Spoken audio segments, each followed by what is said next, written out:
and turn it over to our presenters for today.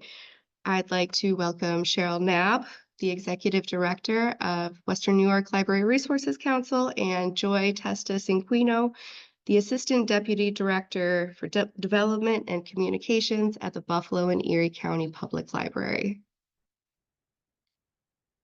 Thank you, Jen and Caitlin, for hosting us today. So I wanted to have this was originally my idea. I discussed with staff about having this uh, training or orientation. I like to think of it as more of an orientation to some of our local meetings and what's going to happen on Advocacy Day in Albany this year. Next slide, please. So just to give you some background, I know who's on the call now, know who we are, but we may get some who are reviewing this recording and don't quite know what WNYLRC has to do with our advocacy efforts. So again, we're a multi-type library system. We're funded through New York State. We function as a consortium of library and archival organizations, including Buffalo and Erie County Public Library System, which is a member. Currently, our membership looks like this. We have 17 academic libraries, 28 special libraries, which includes the museums and our smaller repositories. We have 13 hospital libraries, and then 3 public library systems, 5 school library systems, and 510 affiliate members, which would be the public library branches, such as Grand Island, and also our schools. So as a group or consortia, we have a lot of collaborative power and leverage. We can leverage resources more effectively. And we're governed by a peer board of trustees, so they could be your colleague or your director at your institution is on our board of trustees. Next slide, please. So part of why we do this is that advocacy is identified as a key component of strengthening our member libraries and library systems, which is in New York state law and in our plan of service. On the picture you just saw actually was at a really good meeting we had last year at Lockport High School. And am I right, Caitlin, that was Lockport High School? Yep. And you can see there's 3 of our legislators talking to a group of individuals, and there were some students in the room at one point as well. Next slide. So the purpose of these local meetings that we're doing, as well as Albany, is to be face-to-face with your elected officials to improve your visibility as an institution. It also helps establish relationships with both legislators and their aides. And according to Heidi Zemer, that is the basis of what makes a successful advocacy effort is developing these relationships with your local legislators.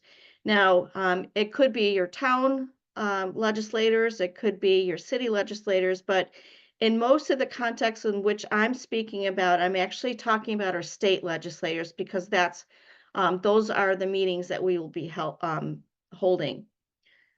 And it also gives you an opportunity to provide key information on funding and legislative concerns. And it also gives you the ability to demonstrate the local and statewide library community is it has the same message and the same goals with one voice, so that in this community, they're all hearing the same message. And hopefully my state colleagues across the state, the councils, they're also giving them the same message. So when they go to, if they're in any caucuses or they're in meetings, they have the same information and not competing information. Next slide, please. So WNYLRC schedules all of the local meetings with state legislators. And they serve our 6 counties in which we serve. So we have Cattaraugus, Chautauqua, Erie, Genesee, Niagara, and Orleans. Usually we hold these meetings usually at different members' libraries or significant locations. There may be some of the legislators that overlap into another region, for example, the Rochester region and some other systems. We do tend to like to work with those other regions if we have a legislator in common, and it then actually brings the number of people attending up, and that always looks good as well. WNYLRC also this year, as in past years, is scheduling all of the meetings with the state legislators in Albany at their respective offices, and who may have different office staff than they do locally. And this doesn't necessarily mean you are going to see the legislator. You're more apt to see the legislator locally than in Albany. We often see the aides in Albany, which is not a bad thing. They sometimes are the source of information and they take down the notes and they are able to talk to the legislator privately about what our needs are. So it's not a bad thing to get an aide, even though we all prefer to see the legislator. Sometimes actually the aide is more knowledgeable about how the budget is running at the moment, so it's a good thing. So our next Albany Advocacy Day is February 5th, 2025. Put it in your schedule. It's on a Wednesday, which is different for us. Um, Usually the day before, they have some trainings and some workshops for people if they want to go the day before. Those of us in Western New York usually have no choice but to go the day before if we want to make these meetings on time. So there are activities that you can also do while you're in Albany. So it's not just meeting with the legislators. Next slide, please. So when I was originally doing this list, it occurred to me I was leaving quite a few people off the list.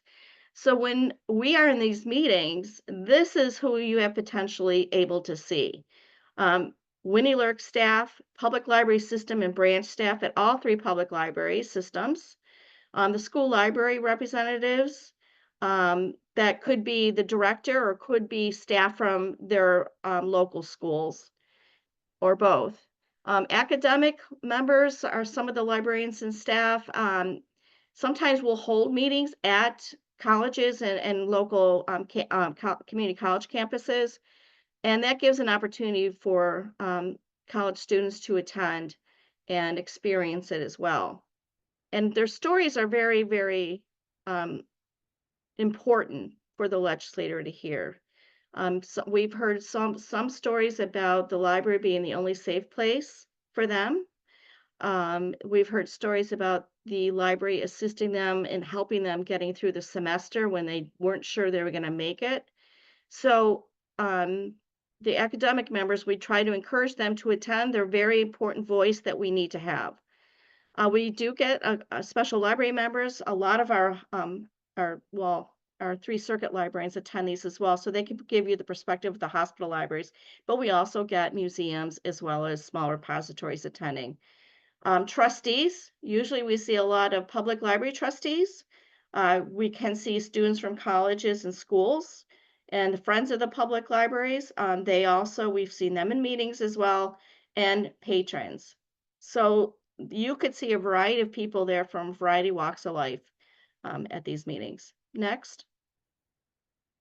So these are the advocacy goals for 2025 that the NYLA Ledge Committee has agreed upon. And for this group, this is what we will be focusing on and only these. So last year, I don't know if any of you attended the meetings, there was way too much information that we were giving the legislator, particularly with the legislative priorities. If you don't see a legislative priority, you remember that's not on this list. It's not that they have forgotten it, and it's still available and they're still working on it. But we felt that it was just too much information to give. So there will be shorter pages that you're going to be having. So the four legislative priorities, these are the ones that are the most critical. And the funding priorities, you're looking at those numbers, you're saying, oh my goodness, those are like way higher than last year. And the reason they're way higher this year is because they have done it slightly different. The New York State Library operating aid is at 176.8. And the reason they put it that high is because if we had from the 1990s and what was in the 1990s funding in law, if we take the inflation upon that number instead of the original funding number, we would be at 176.8 million. So the reason behind it is we were taking a number that was in state law in the 90s and we were adding the inflation to that number. The New York State Library construction aid is 175 million. There is some background to that number. The background is that they were taking like a quarter of the total or a third of the total need across the state. And they were assuming that they would get some your 50% match, your 20% match, and then this is the 175 million that would be the result of the other side of that match. Library materials aid. We originally, the legislative committee really wanted to push the $20 per person, per pupil, like one book to one person or one pupil. But the school community was very concerned that the number was too high. And so we are now at $11.33 per pupil. The novel, they are asking 3.1 million, and they hope that that 0.1 million, that $100,000 would cover any increases that are typical for electronic resources in any given year. And then the 4 legislative priorities are the Freedom to Read Act for schools. And then the second one is the protection of public libraries. For public libraries, both of those are the Freedom to Read Act and to in a way to avoid any book bans or book ban requests. And then the ebooks licensing reform, we all know how expensive ebooks are, and the state understands it now. And so there is real movement on that ebooks licensing program reform. It almost got through the both houses last year. And then the media literacy in New York State, the schools have decided to focus on media literacy, even though there's no bills as such yet. There are 4 already designed legislative pieces that have been they've been working on, and those are still in flux. They aren't completely solidified yet, but they will be focusing on the topic of media literacy. So as we move forward through the season, I'm not exactly sure how that's going to pan out. So stay tuned for any upcoming legislative pieces that are developed. Next slide. So local advocacy meetings, Caitlin's been very, very busy arranging for these meetings. These are our senators, and these are the 4 senators that we will be meeting with. You're missing one, and that would be Senator Kennedy's spot, who has now moved to the federal Congress. So that one is going to be voted in November. So we don't have anyone in place. They chose not to do a special election for that role. So you will need to, I'm sorry, I was just reading a note. You will need to register for these meetings because the legislative aides like to know who they are meeting with. And the legislators obviously do too, and they track that. So there will be registrations for both this and Albany this time. Next slide, please. So Albany Advocacy Day meetings work slightly different than the local meetings. Our local meetings are held in various members' libraries or in special locations. In Albany, it's all going to be at the Empire Plaza. Most of your meetings will be held in the Legislative Office Building, which is the tallest one there. It's right next to the plaza, but you can get into it much easier through the Capitol building. So Nyla arranges the meeting space. There's usually a room to drop off your coat, and there's water there, and there's packets. There also is a table out in the hallway to welcome you into the building, and usually Anna Lee is there, as well as Max welcoming you into the LOB building. They often have giveaways there for you, but you will need to sign in when you walk in.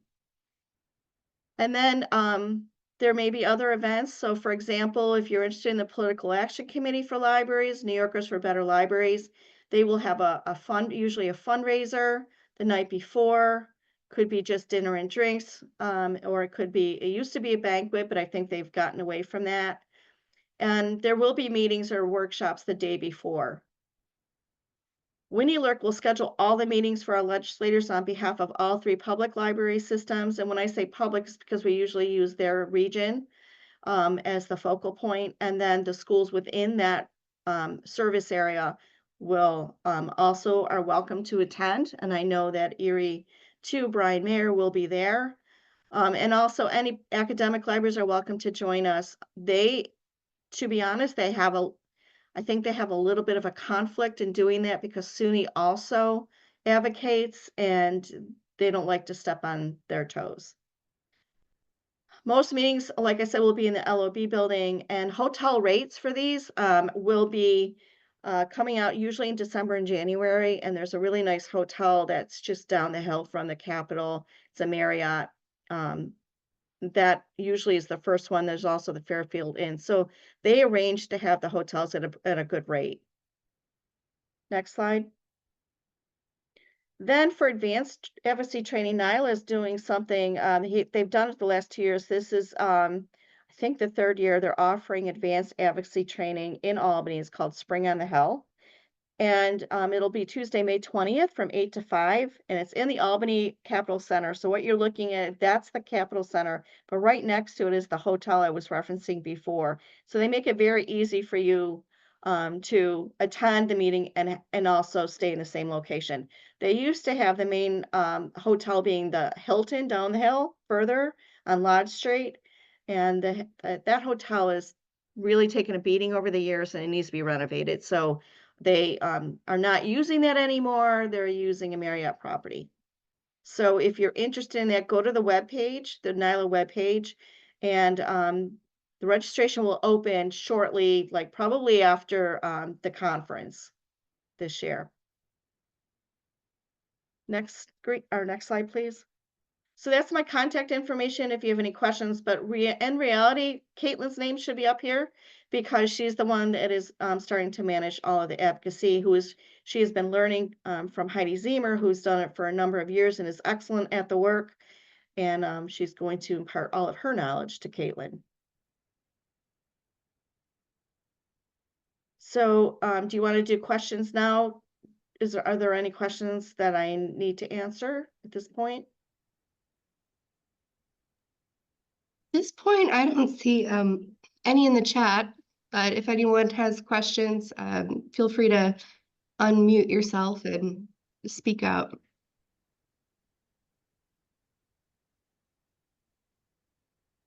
None yet? Okay. We'll revisit questions at the end. Next slide, please. It's not moving. Hold on. There we go. Hi, everyone. I'm Joy Testis-Cinquino from the Buffalo and Erie County Public Library. And I thank WNYLRC and Cheryl for asking me to come today to talk about some of the behind the scenes protocols that would be helpful if you are planning to go to Albany. I tried to figure it out, probably 7 or 8 Albany advocacy days and a dozen or so local meetings with our legislators. I'm definitely a firm believer in keeping our libraries front and center in the minds of our elected officials, as well as in the minds of the media and the public and the community. I hope my best practices advice can guide you on the road to successful advocacy. First and foremost, plan your day. And again, I'm going to probably focus mostly on if you're going to Albany.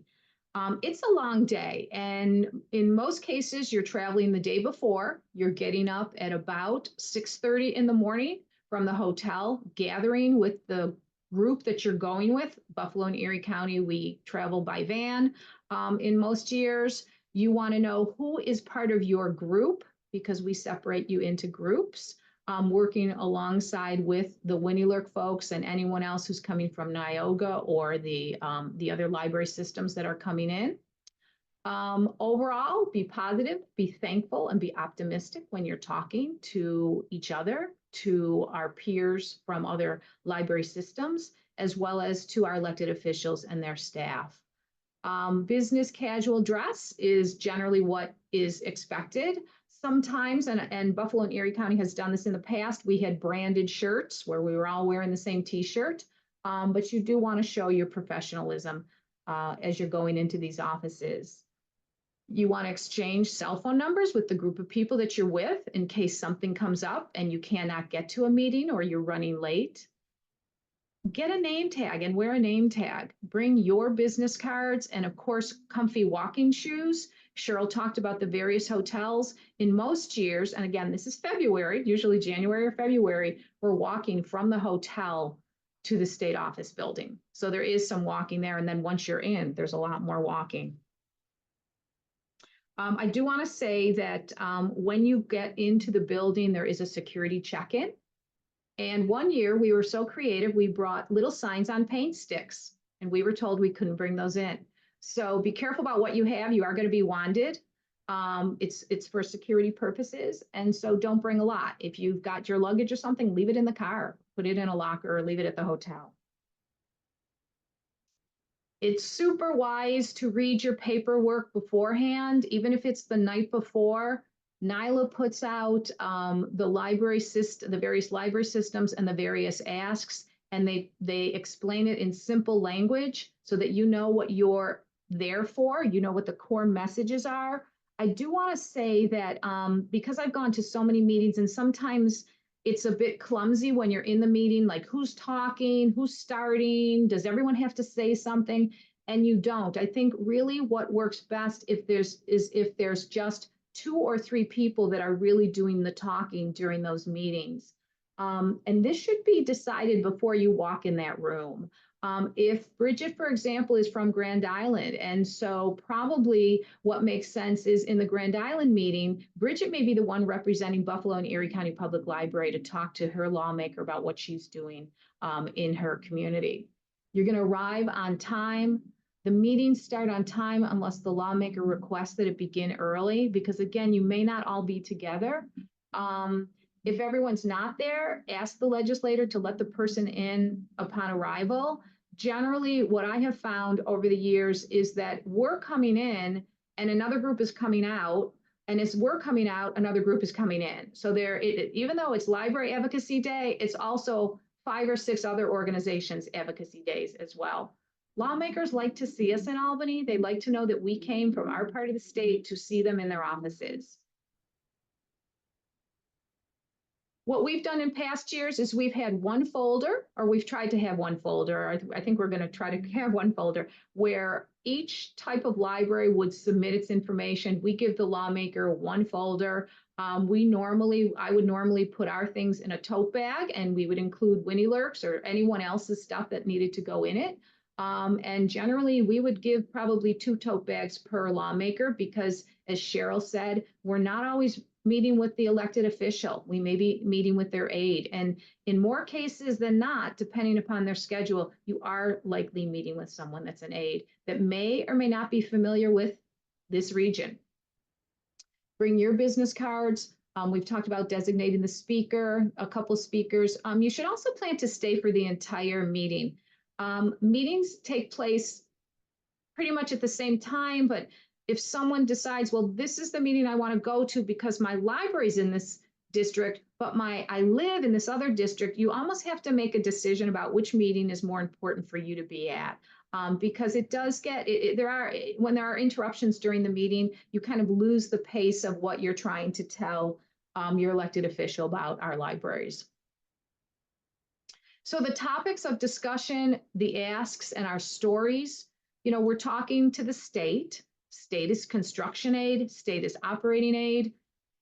If your library has a project coming up, or they've just finished a project, or they're in the middle of the project, you want to talk about that. And you want to make sure in the folder that there are some updates to it.